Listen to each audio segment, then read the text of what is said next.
What is going on, guys? It's Shock Studios here, bringing you my first tutorial on, well, it's going to be about Cinema 4D, so yeah, it's all very exciting stuff. I was thinking for my first tutorial I was going to do it quite simple, and basically I was going to do a tutorial on how to get this background that I've created here.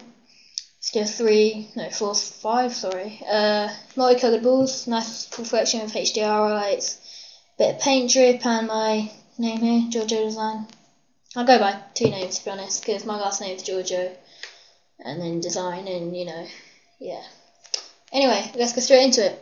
If you want to open up Cinema 4D here, what you're going to do is just adjust camera angle, sorry.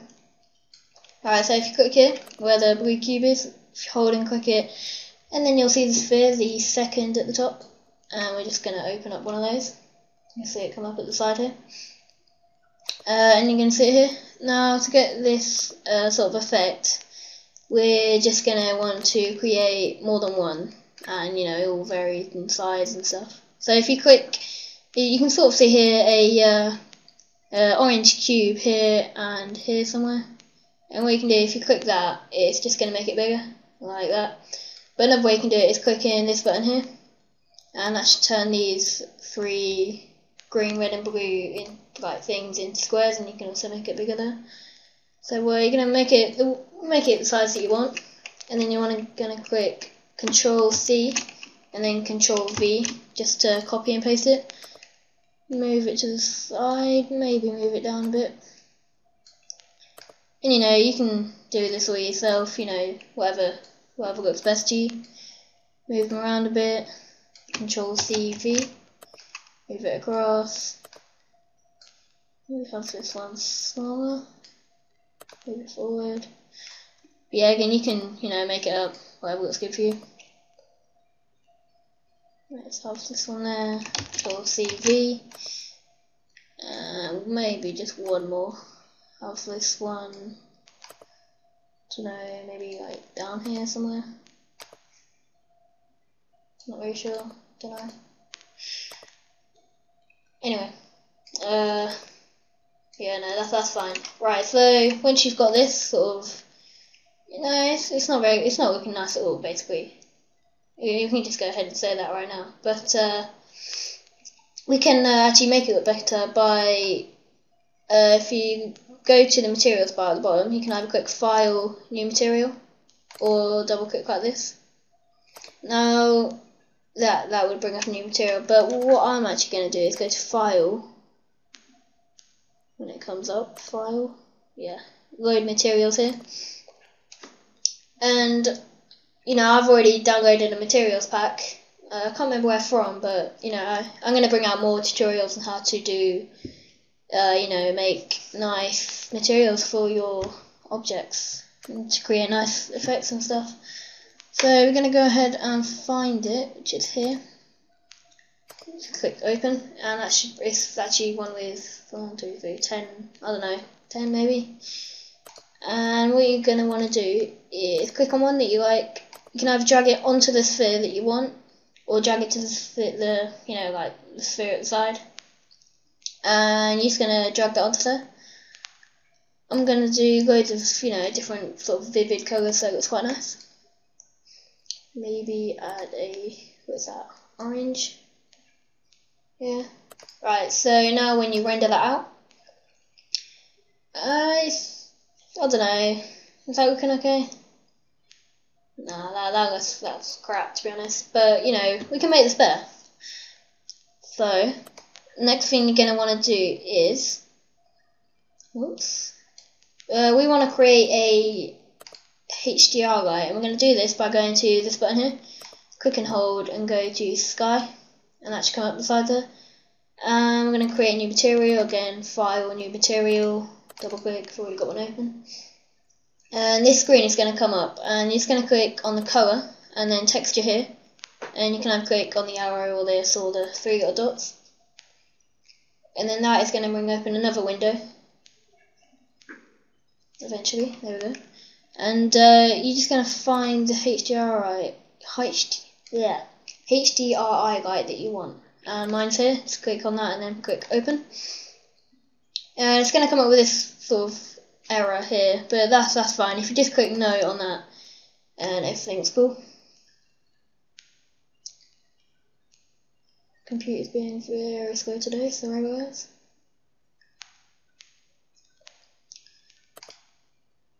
Come on. Sorry about this, guys. Something's happened to my computer lately. It's not going well. There we go. Once you're done that, you'll see that it's like changed the sphere up in the corner. And if you just want to close that down, click on that material and drag it onto the sky here. And you'll see that that's changed the background there. Just like that. So now, if you rotate it to a nice sort of place that you want, maybe there. There we go. And then if we just render that out, you know, it's looking got nicer now. Got the reflections here, nice colours, a few softboxes, and yeah, it's got a nice thing going on here. But there's still a few more things that we can touch up just to make it a bit better. And those things are, if you're going to click on the cube here, click and hold, and then go across to the plane. And that's going to bring this up eventually. Okay. Right, you're going to want to go up to here. It's the rotate tool, or you can either click R on your keyboard. And that's just going to bring up this here. Now, a little trick is if you press shift and then click on the direction that you want, it's going to keep it, you know, nice sort of whole numbers. It's not going to go into any points, which is, I don't know, I just think it's very annoying. And you're just going to want to go across to 90 degrees. Once I find that. Now you see, I mean, it doesn't look too good now, but we're just going to render it out in a second. Render that out. Now, as you can see there, we got the nice reflecting balls and the, you know, nice sort of clean background. But I think that's looking a bit too reflective. But you know, you can put it to what you like. But that's what I'll do for now. Right now, the next step, I think, before we move on to Photoshop, just edit it a bit more, is to add a light. Hang on. Yeah, so if you just want to go to this button up here, it's already set on light, but you know, if you hold and click it, you'll see which one it is. Just click on that, and then it should bring up a light here. There we go. And you just need to move that back. So just going to move the light back, so it just looks quite nice.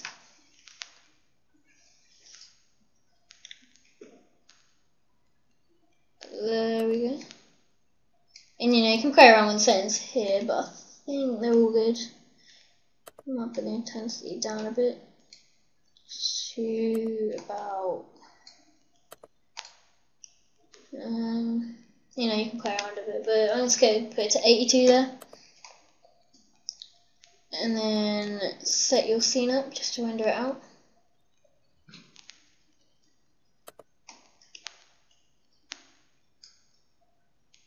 So I've done it or not. Just going to move this cursor here.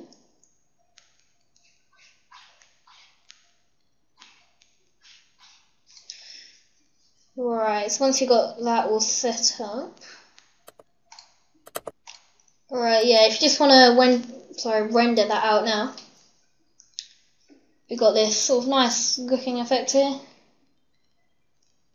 That's fine. Right, now, if you click this button here, you'll see the three sort of clapperboard icons up here, and if you want to click this one here, which is actually the settings, just go ahead and make sure these are set up right.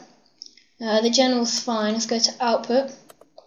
Now, I usually do 1280 by 720 because that's YouTube HD, so that's fine. That's all fine. That's all fine. Make sure that's on current frame to get the picture. All frames is the video. Save. You can save it to wherever you want just by clicking the icon here. I think that should be fine. Type in your name. Just type in tutorial. Click save. and yeah, this underneath that, what's this at the bottom? Yeah, underneath here where it says format, you can choose whatever you want, but I usually go for either Photoshop PSD or JPEG. I don't know, I haven't really used the other ones. Again, if you're using or making a intro or something, use either AVI or QuickTime. But for now, I'm just going to do JPEG. That's all good. Multipass, not really sure what that is, so we'll just leave that. Anti-aliasing. Now let's do it with the reflections. I'm not going to use that right now, but that just makes the reflections a lot sharper. Looks a lot nicer, I think, but it does increase your render time. I'm not sure how much by though. Options are all good. I wouldn't play with those at all. I don't think they're all good. But we do want to add two effects, which are GI, global illumination, and ambient occlusion, I think it is. So if you just click effect, ambient occlusion is usually at the top. Just click that, and we'll add global illumination just there. And the tick boxes at the side, turn them on and off. And we want them on right now, just like that. So I think they're all good. So if you just close that down, if you're liking the scene, you can render it out here with that. That just renders out there. But if you click this middle one here, that's actually going to render it out so you can save it. So that's like the final picture. Now that's what I'm going to go ahead and do now. And let's see it coming up here. I don't know, for me it usually takes around 5-10 minutes to render it completely, fully out. But it varies in how long, depending on what computer you got. Mine's quite slow actually. As you can see, nothing is happening right now. It will, hopefully. So yeah, you'll begin to see it. You'll begin to see it rendering out here. And yeah, we'll move on to After Effects once it's all done. Okay, here's the fully rendered out image. As you can see, I don't know, maybe you should use anti-aliasing for those reflections, but it really doesn't matter. But you can see the global illumination and the ambient inclusion. Basically what it does, as you can see sort of around here, it's added shadows and makes it look, I don't know, a lot more realistic, I think, and yeah, so that's all good. Next thing you want to do, if you just want to file, save picture as there, and we'll go ahead and move on into Photoshop actually. Just add some, I don't know, maybe paint drips and just add your name and all of that good stuff.